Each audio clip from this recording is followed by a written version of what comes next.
Karen called the cops on a peaceful black couple just trying to eat in the park.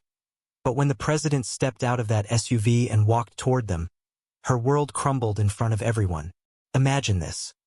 A woman standing frozen in the middle of a park, her face drained of color as the President of the United States stares her down with cameras recording her every expression. Eleanor Whitfield never imagined her routine call to police about suspicious individuals would end with her facing the most powerful man in the country, asking her one simple question that could destroy her life. "Why did you call the police on my friends?" Dozens of phones pointed at her face, capturing what would surely become viral footage by nightfall. Eleanor's mouth opened, but no words came out. The weight of what she'd done crashed down on her shoulders like a physical force. This wasn't supposed to happen. Not like this. Not with everyone watching. Let me take you back to how it all began, just 2 hours earlier, when the sun cast long shadows across Jefferson Park. Marcus Johnson adjusted the checkered blanket beneath the sprawling oak tree, making sure it lay perfectly flat on the grass.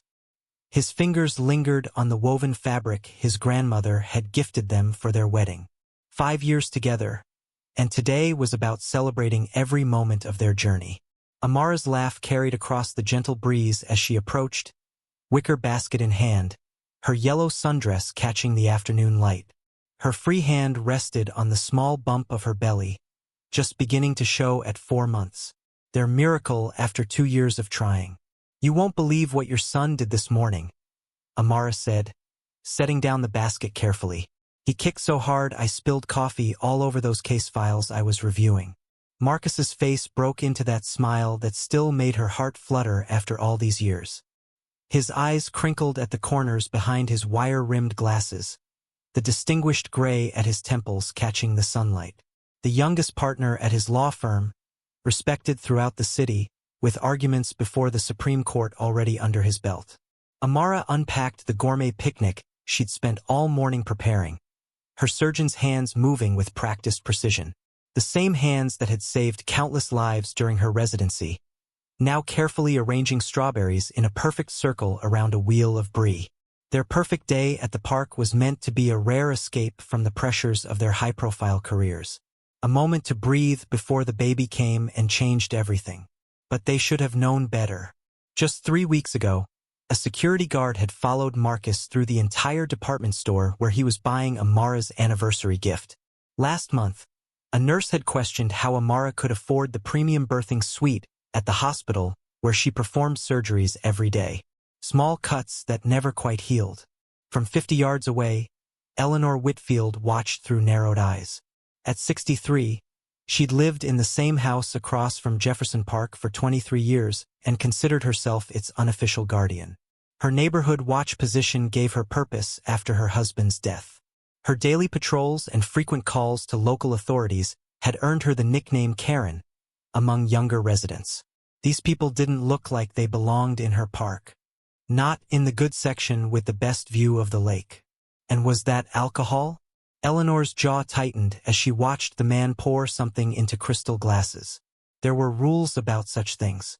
Her fingers trembled slightly as she reached for her phone, the gold bangles on her wrist jangling against each other. Eleanor had worked too hard maintaining property values in this neighborhood to let just anyone violate its standards. She never stopped to question why some people triggered her suspicion while others didn't. Never examined why she found herself reaching for her phone so quickly. Instead, she did what felt natural. She called the police. Neither Marcus nor Amara knew it yet, but their perfect anniversary was about to become something else entirely. Something neither of them could have anticipated. Eleanor Whitfield stood rooted to her spot, binoculars hanging from her neck, a gift from her late husband for bird watching. But today, like most days, she watched people instead. These newcomers had spread their blanket on the premium lawn area, the spot with the perfect view that longtime residents knew was unofficially reserved for community gatherings. Her spot. The man poured amber liquid from an elegant bottle into what appeared to be crystal glasses. Alcohol in her park? And the audacity to bring real glassware that could break and hurt the neighborhood children. Eleanor's lips pressed into a thin line as she tucked her binoculars away. Someone needs to inform them of the rules, she thought, marching across the grass with purpose in each step. Her sensible shoes left small indentations in the freshly watered lawn. The couple didn't notice her approach, too absorbed in their own private world. "Excuse me," Eleanor announced, standing over them with shadow falling across their blanket. "I don't believe alcohol is permitted in this section of the park. Actually, I'm on the neighborhood council and we've designated this area for community events." Marcus looked up, instantly recognizing the expression on the woman's face. The tight smile that didn't reach her eyes. The way she looked past them rather than at them. He'd seen it 1,000 times before. "Actually, ma'am, this is sparkling cider," Marcus responded, his voice measured and calm. The same tone he used in courtrooms when opposing counsel was being particularly difficult. "My wife is pregnant, so we're celebrating with non-alcoholic beverages. And we checked the park website this morning. There are no reservations for this area today." Eleanor's eyes narrowed, unconvinced. "Well, the website isn't always updated properly. And those look like real glass champagne flutes, which aren't allowed due to safety concerns." Amara placed a gentle hand on Marcus's arm, feeling the tension in his muscles. "We'll be careful," she assured the woman with a professional smile that didn't reveal the irritation building inside her. "We're just having a quick anniversary picnic." Eleanor stood her ground, looking pointedly at their basket. "Well, I hope you're aware that this park closes at dusk, and all trash must be removed. There have been issues with certain people leaving messes." The deliberate pause before certain people hung in the air between them. Marcus felt his jaw tighten but maintained his composure. "We always clean up after ourselves, ma'am. Always." Eleanor nodded curtly and walked away, her back straight as a rod. But instead of returning to her bench, she moved behind a large oak tree 50 yards away and pulled out her phone. "Yes, police? There are 2 suspicious individuals in Jefferson Park consuming what appears to be alcohol." Eleanor spoke into her phone, voice hushed but urgent. "They've taken over the community lawn area, and they're being confrontational. I tried to speak with them about the rules, but they were quite aggressive." The dispatcher's voice crackled through the speaker. "What exactly do you mean by suspicious and aggressive, ma'am?" Eleanor lowered her voice further. "Well, they don't look like they're from around here. And the man had a very threatening tone when I approached. For all I know, they could be doing drugs out there. I'm concerned for the children who play here." Back at their picnic, Marcus watched the woman retreat behind the tree, her furtive glances in their direction telling him everything he needed to know. "Amara," he said quietly, "don't look now, but I think we're about to have company. Official company." Amara's shoulders tensed immediately, her hand instinctively moving to protect her small baby bump. "Not today," she whispered, her eyes closing briefly. "Just not today. Do you want to pack up?" Marcus asked, already knowing the answer. "No," Amara replied, straightening her spine. "This is our anniversary, and we have every right to be here. We're not doing anything wrong." They continued their picnic, trying to recapture the celebratory mood, but the joy had evaporated. Every few minutes, Marcus glanced toward the park entrance, waiting for the inevitable. 15 minutes later, 2 police cruisers pulled up to the park entrance, lights flashing but sirens silent. Eleanor straightened her designer cardigan and marched toward the officers, pointing accusingly toward the oak tree. "Those 2 right there," she said loud enough for nearby parkgoers to hear. Officer Rodriguez approached the couple cautiously, his partner hanging back with one hand resting near his holster. "Good afternoon, folks.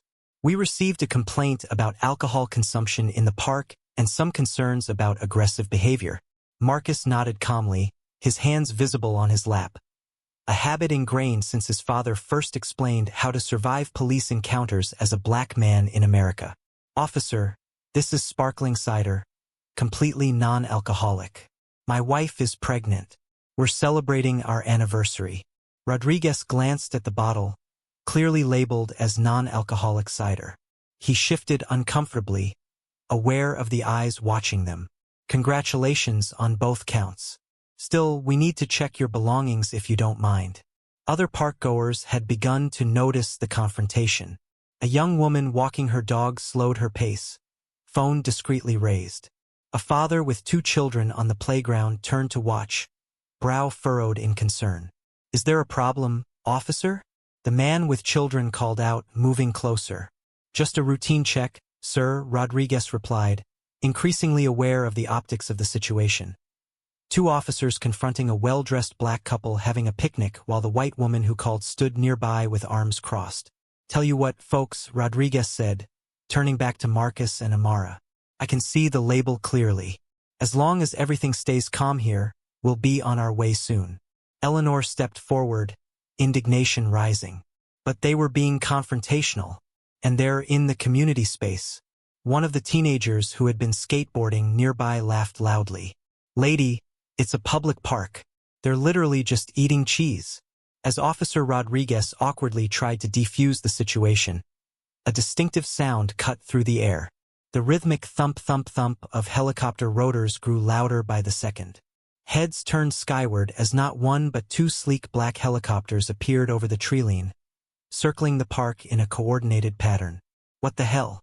Rodriguez muttered, instinctively touching his radio. His partner stepped back from Amara and Marcus, confusion evident on his face. The ground seemed to vibrate as 2 black SUVs with government plates screeched to a halt at the park entrance. Men and women in dark suits and earpieces poured out, scanning the area with practiced efficiency.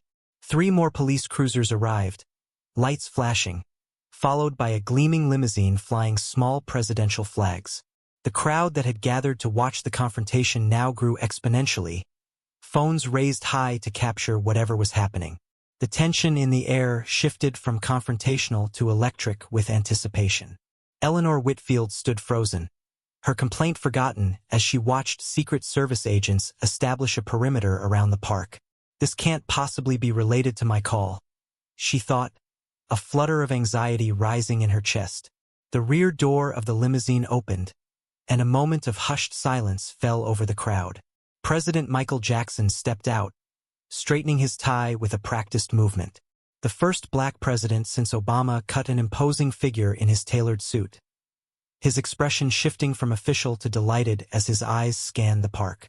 "Marcus, Amara," the president called out, waving as he strode toward them, his security detail moving in perfect coordination around him. Marcus rose to his feet, breaking into a wide grin that transformed his entire face.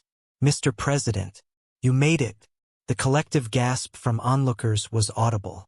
Eleanor's mouth fell open as she watched the president embrace Marcus warmly, the 2 men slapping each other's backs with the familiarity of old friends. "Sorry I'm late," President Jackson said, voice carrying across the suddenly silent park. "Cabinet meeting ran long. You know how Senator Mitchell gets when the budget comes up."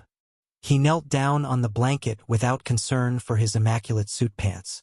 "Michelle sends her love, Amara." He placed a gentle hand on her baby bump. "This looks amazing. Did you make that pâté I like?" Officer Rodriguez had gone pale, his partner shifting nervously beside him. "Sir, you know the president?" he asked, his voice barely above a whisper. Marcus nodded, his arm still around the president's shoulders. "We were roommates at Harvard Law. He's going to be our daughter's godfather." Eleanor felt the blood drain from her face as dozens of eyes turned toward her. The woman who had called the police on the president's best friends. The flush of shame crept up her neck and into her cheeks, burning hot against her skin. President Jackson stood, his security team forming a protective circle that somehow still allowed everyone to see and hear what was happening. His eyes settled on the officers, then moved to Eleanor. "Is there a problem here, officers?" the president asked, his voice friendly but edged with unmistakable authority. "No, sir," Rodriguez answered quickly, practically standing at attention. "Just a misunderstanding, Mr. President." The president's eyes settled on Eleanor, pinning her in place like a butterfly to a board. "And you are?" I'm Eleanor Whitfield," she stammered, her designer cardigan suddenly feeling like a straitjacket. "I live across the street." "Well, Ms. Whitfield, would you care to join us?" The president gestured to the blanket. "Marcus and Amara always pack extra, and I brought some classified dessert." He winked, patting the briefcase a Secret Service agent handed him. Eleanor felt dozens of eyes on her. The officers, the agents, passers-by with phones recording. Her mind raced through the potential consequences. Her face plastered across every news channel, social media exploding with hashtags about her. Her reputation in the community destroyed. How could she have known? How could anyone have expected this? Actually, the president continued, his smile unchanged but his eyes penetrating. Before you answer, I'd like to know why you felt it necessary to call law enforcement on my friends. The park had never been so silent. Even the birds seemed to pause their singing. Marcus and Amara exchanged glances. Their anniversary picnic now the stage for something much bigger than themselves. Karen opened her mouth, but no words came out. Behind her, the crowd had grown larger, many recording the scene with expressions ranging from shock to satisfaction. By sundown, her face would be on every news channel in America. By morning, she would be a household name, and not for reasons anyone would want. I think, the president said softly, voice carrying in the silence, we have an opportunity here for something important. Ms. Whitfield, I'd like you to really consider your answer to my question. Because your next words might just determine whether this becomes a teaching moment or a historical one. If you've ever wondered how quickly a life can change, stick with me. The next few minutes would determine not just Eleanor Whitfield's future, but spark a national conversation that would reach far beyond Jefferson Park. Eleanor Whitfield stood at the crossroads of her life, every heartbeat echoing in her ears. The cameras kept rolling. The president's question hung in the air. Her carefully constructed world teetered on the edge of collapse. I was afraid, she finally said, her voice barely audible at first, then gaining strength with each word. I saw them and I felt afraid, and I've never stopped to ask myself why. Tears welled in her eyes, but she blinked them back. She would not make this about her pain. Not now. I've lived across from this park for 23 years, and I've called the police 17 times on people who looked.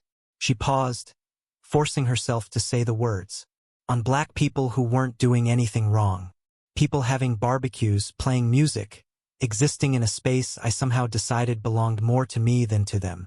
The president's expression remained neutral, neither condemning nor absolving. Tell me why, Ms. Whitfield. Not the excuses, the truth. Eleanor's shoulders sagged as decades of carefully maintained pretense fell away. My father was a police officer in Birmingham during the civil rights movement. I grew up hearing stories about dangerous outsiders, about the need to protect our neighborhoods. I never questioned those stories. I made them mine. Her voice cracked. And I've been calling the police on innocent people my entire adult life. I've been putting lives at risk because I never bothered to examine why I felt afraid. She turned to Marcus and Amara, really seeing them for the first time. I am so deeply sorry for what I did today, and for what people like me have been doing for generations. There's no excuse. President Jackson nodded thoughtfully. Ms. Whitfield, acknowledging bias is just the first step. The harder work comes after. He turned to address the growing crowd, his security team widening the perimeter to include the dozens of people now gathered. We're having a real moment here in Jefferson Park today. A moment that plays out across America every day, usually without cameras, without presidents, without the opportunity for resolution. Marcus stood beside his friend, his hand finding Amara's. The people we elect, the laws we make, they matter tremendously. But change also happens in parks, in stores, in everyday moments when we choose to examine our fears instead of acting on them. The afternoon sun cast long shadows as an impromptu community forum formed around the oak tree. Children sat cross-legged on the grass while adults of all backgrounds shared stories. Some tearful, some angry, all necessary. The presidential dessert, homemade apple pie, was passed from hand to hand. Officer Rodriguez removed his hat, sharing his own experiences as a Latino cop navigating a system built on historical biases. Eleanor listened more than she spoke, decades of certainty crumbling with each new perspective. As sunset painted the sky in brilliant oranges and purples, Marcus raised his glass of sparkling cider. To new beginnings, he said, and to the hard work of becoming better than our histories. 1 year later, Jefferson Park looked different. A community garden bloomed where once there had been only manicured grass. Weekend cookouts featured food from a dozen cultural traditions. And under the same oak tree, a small plaque commemorated what locals now called the Picnic Summit. Eleanor Whitfield stood at the community center podium, her hands steady as she introduced the day's speakers for the Neighborhood Listening Project, a program now being replicated in cities across America. Her gold bangles were gone, replaced by a simple beaded bracelet made by the teenagers in her restorative justice group. In the front row, Amara cradled 6-month-old Michaela, named for her godfather. Marcus sat beside them, his phone occasionally lighting up with texts from the White House, where President Jackson was preparing to announce a nationwide initiative on community policing reform inspired by what had happened in Jefferson Park. Eleanor's gaze met Marcus and Amara's briefly. Not friends exactly, but something more complicated and perhaps more valuable. Co-travelers on a difficult road toward something better. The transformation of a nation happens one heart at a time, Marcus often said in the interviews he now gave alongside his legal work. It happens when we're brave enough to admit how wrong we've been and determined enough to do better. Eleanor had learned that lesson in the most public way possible. Her viral moment of shame had become something else entirely. A template for accountability, for growth, for the painful but necessary work of confronting America's oldest wounds. As she watched Michaela's tiny hands reach for her mother's face, Eleanor thought about how quickly a life could change, how a single moment of truth could echo across years, how sometimes healing begins with the simple, devastating words, "I was wrong. I am sorry. I will do better." Sometimes the most important changes start with a phone call, an accusation, and a picnic that becomes so much more.